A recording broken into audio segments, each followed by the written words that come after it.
ठीक है हो भैया तारा लौकत नहीं खे ससुरारी जाते तो बड़ा चश्मा उस्मा झाड़ के जाता है। ससुरारी कैसे चल जाला जा जा जा ठीक है जा।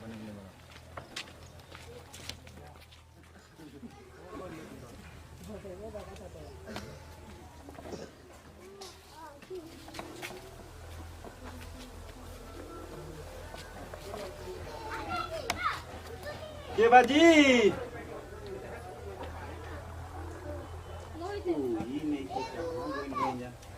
सुनो तो यहाँ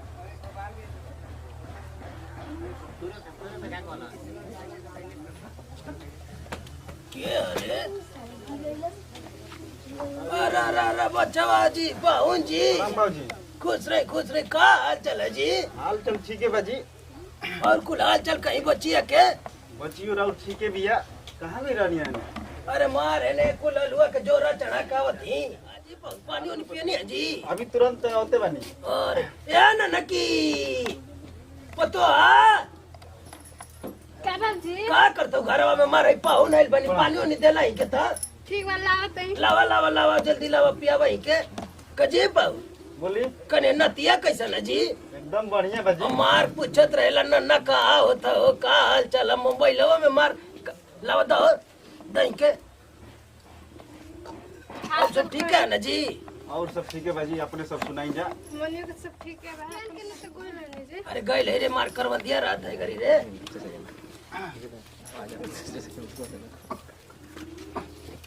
ए न कने पाउन के खाना में लगा दे जल्दी हम मार दिन भर घूमत रहता है सार खाली घूमत रहता कभी कोड़ी गोला जाता तो कब कर दिया जाता आई मार कुल आलू के जोरा चढ़ाए काम बर्बाद भई रहती है सही तो अकेले ही चलाओ देनी चाहते बाबूजी तो क्या चढ़ाई जी पाउन मार घूमत हवे कुल कब जाता होने फलनवा के लइका के चक्कर में वो खाली दिन भर रहा था जाओ पाउन के कुल खाना उन्हें निकाला ठीक बा जल्दी लावा हो न को दो जल्दी के मार पाउन भूखाई लवे पैदल आइले का जी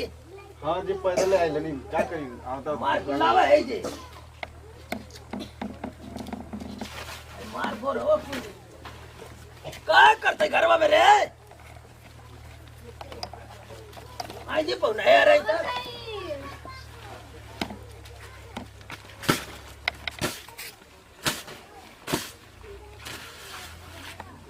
मार बैठी है हम तनी गोड़ हाथ धो के आवत है जाई धोले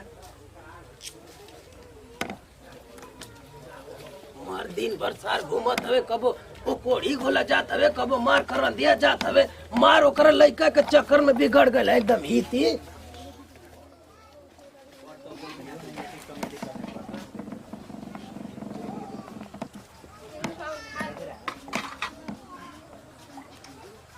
हाल चल कोई बाबूजी और के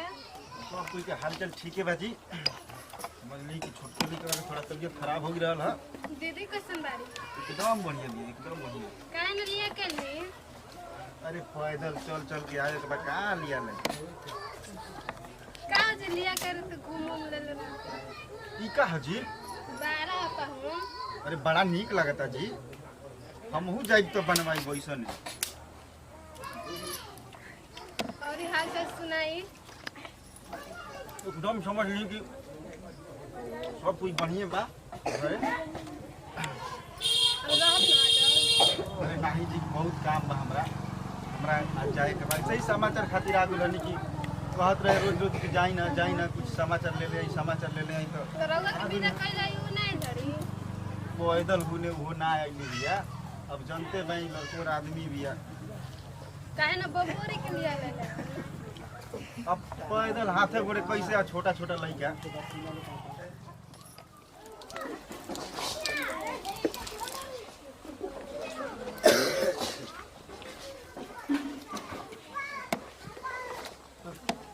सुनो तनी कनिया के हम जात तनी गाँव में ठीक वरना हम तो चली बड़ा बार निक लागल जी कैसे बनत रहल दीदी सब जानता नहीं नैरे में सब रह के खले में नहीं जानते नहीं कि अच्छा ठीक बा तब चलत तनी ठीक है चल ठीक बा प्रणाम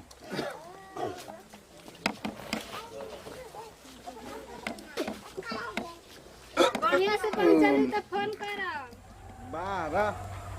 12 12 12 कौन है रे देख तो 12 12 अरे देख तो सुन 12 का 12 भाई 12 हमने के 24 किल बड़े हमने के 24 को फंसा 12 कर 12 कर रे मार तनी कस के 12 का 12 रे काहे पर 12 कर रे हां को लाख बाज बोल लाख बाज बोल लाग बाज लागबाज बोल हमने के चिड़ै सब भगा दे रे हां सब मेहनत डांड कर देलस भाग जल्दी चले लागबाज लागबाज सीधा लागबाज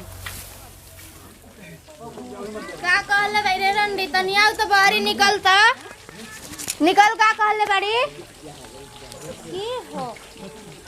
हम का कहले बनी रे का गुलशनवा से जाके लाई लगइले बाड़ी का कहले बनी गुलशनवा से तू का कहले भाई तो का कहले बनी जाके आमर लारे में लगइले बा तारा से कहले भाई रे ना कहले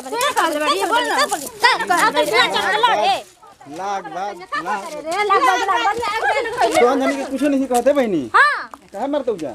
लगबाज काय कहता रे तो अंजनी के कुछ नहीं कहते लागती बतिया बोलत हां का लगबाज तो अंजनी के ना हो बहनी तो अंजनी के ना हो तू निकला कर तब को नहीं का कहत रहत अरे तो अंजनी के नहीं कहते निकला लेता रे हमने तो अरे ना बहनी ना मगा नहीं खेले मगा फिर बोल बे इसके बाद फिर बोल बे का कहबे हर घर में इहे होके हर गांव में इहे होके कहबे कि ना कहबे बस कहो कहबे ना हां हर घर में ये होते हर गांव में ये होते कहबे ना हाँ, कहो। कान पकड़ कह कि ये कह ये कहो ये उठा बैग ये कहते जो उठा जल्दी उठा ये कहते जो भाग राम नाम सत्य है राम नाम सत्य है राम नाम सत्य है राम नाम सत्य है हर गांव में ये होते हर घर में ये होते हर गांव में ये होते क्या बोलता है क्या कहता रे कहता कि हर घर में ये होके हर